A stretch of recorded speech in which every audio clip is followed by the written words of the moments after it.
ए राजा चलो ना कल शिवरात्रि हम मेला घूमे एक ही प्लेट में छोला खाई जाई हेलो। हाँ हेलो, का कहतनी बोली। सुनो ना, हेलो। खाना उना खाए पर ध्यान दो ना, पतरा जी तो मजा उजा ना आई। बढ़िया ले खाइल कर। खाना उना तो खाते बानी जी, लेकिन का कहीं राव बड़ी याद आवता, मिले के मन करता। एक करे कल चला ना, कल शिवरात्रि बा, मेला उला घूमल जाई। हमू चलता नहीं, तू चला साथे। एक प्लेट में छोला उला खाइल जाई, एक चम्मच से खाइल जाई, बड़ी मजा आई। चला ना चरकी उरकी पे घूमल जाई। हेलो चला, कल मेला उला बड़ुए शिवरात्रि के, वही में साथ ही चलल जाई मोटरसाइकिल से। ठीक बाजी, आवतनी चले के दोनों के मेला घूमे।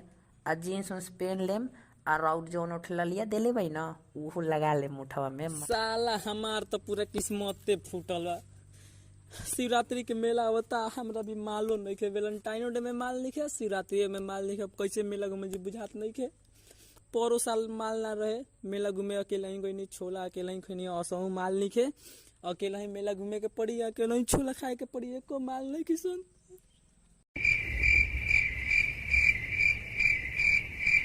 काहे रे, काहे रोवताड़े?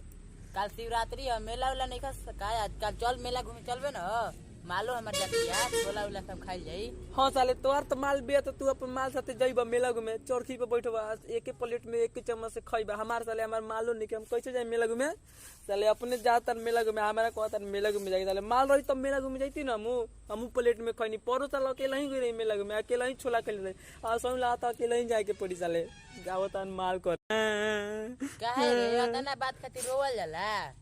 आदमी कहला नु, गांव घर के सुने में आवला नु, का तो शिव जी ले वरदान मंगला पर माल मिल जाली। कोई में का रे साला?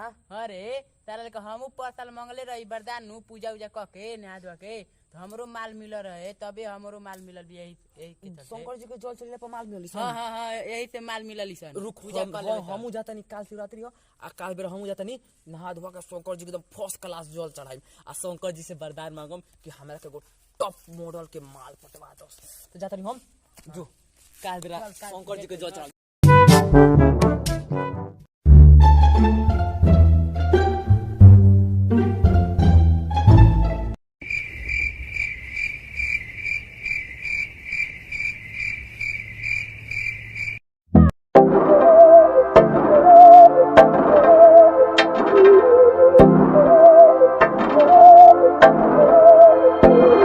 बहकी सभी जुबां है, हम हैं हजारों में, अब की कमी जरा है, हर चीज खास है। अब है जो है वो समा है, तुम रह सकी तो रबा है। अब है जो है वो समा है, तुम रह सके ऐसी जीत। शंकर जी जल तो चढ़ गई, अब हमरा के वरदान दी। वरदान में हमरा पैसा कौड़ी ना चाहिए, बस इतने वरदान दी, एगो टॉप मॉडल के माल खाली दे दी हमरा के वरदान में, बस कुछ ना। उ लड़की एकदम टॉप मॉडल के चाहिए, लिपस्टिक मार के जब गांव में घूमे तो पूरा लोग दीवाना हो जाए ओकर। ऐसा हमरा के वरदान दे दी, माल दे दी। हम ओकरा देखी तो देखते हम ओकरा बेहोश हो जाई, आ ओकरा पीछे लइकन घूमत चलसन। ऐसा टॉप मॉडल के माल दी जी। शंकर जी जाता नहीं, जल्दी माल भेजवाई।